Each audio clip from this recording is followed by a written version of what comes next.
now we have another representative from Illinois, Mr. Sorensen. What's going on? 3 in a row. Midwest is best. Undersecretary Jacobs-Young, thank you for joining us today to help us identify how Congress can improve our USDA research enterprise.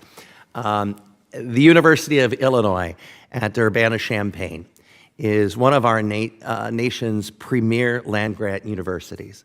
The U of I extension is purposefully designed to ensure that research-based knowledge is not confined to the academic space, but also it's shared within farmers and local communities. As a professional meteorologist, I have looked through and needed the data that the U of I extension has provided me in my career. The problem is the U of I extension provides over $600 million of value to the state of Illinois each year, but it's 10 times more than its budget. Yet the next generation of agricultural scholars are still learning in facilities that are built in the 1950s. We must improve the Research Facilities Act to address our deferred research maintenance backlog. So my question to you is, how do we increase investment to modernize research and agriculture infrastructure, not only in Illinois, but across the nation?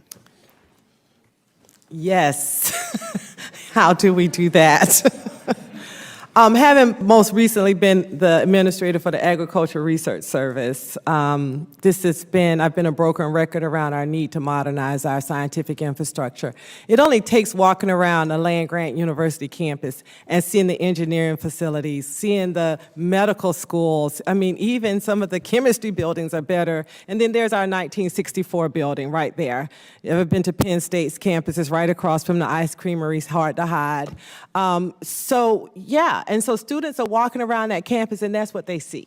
And so how do we attract the best and the brightest? And we visually, we're not even competitive with some of the other industries that are represented. But more importantly than that, we want to attract the best and brightest scientists from anywhere to work in agriculture, both within the university system and within the federal government. And they must be in modernized facilities with modernized equipment.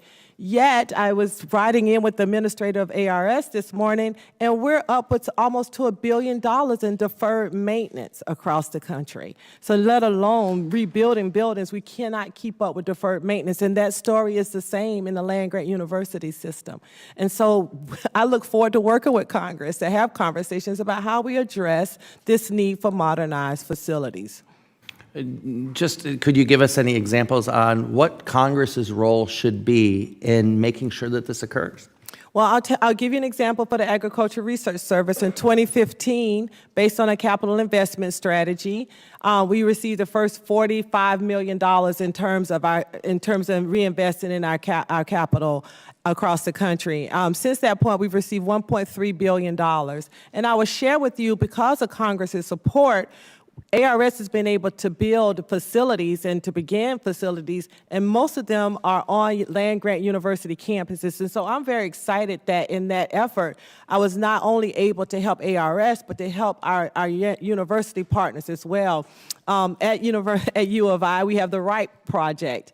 I'm a little frustrated because some of my scientists are walking down the hall and joining your team for the U of I, but that's how we work. We're seamless. You can walk into some universities and you can't tell who is an ARS scientist and who is a university scientist. That's the strength of the partnership that we share.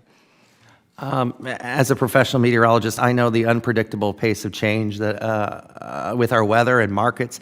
It dictates the need for ongoing learning and professional development. The reality is that few careers are static. They require lifelong learning. How can the USDA ensure that our producers of all levels of experience have access and continuing access to the education they need to thrive? Oh, great question. And that's where extension, that's like you said, extension is so important. And we have a growing partnership with technical cooperators across the country. Instead of rebuilding the wheel, we're working with community organizations and others that are already out there working with the producers and working hand in hand with them to help raise the awareness about programs that they're eligible for, talk about things like financial planning, how to be more successful in their production. You know, what does science say about when to till or not to till? And so we're out there every day working across the country, multiplying our efforts with those cooperators. Thank you, Madam Undersecretary, for being here today. I yield back.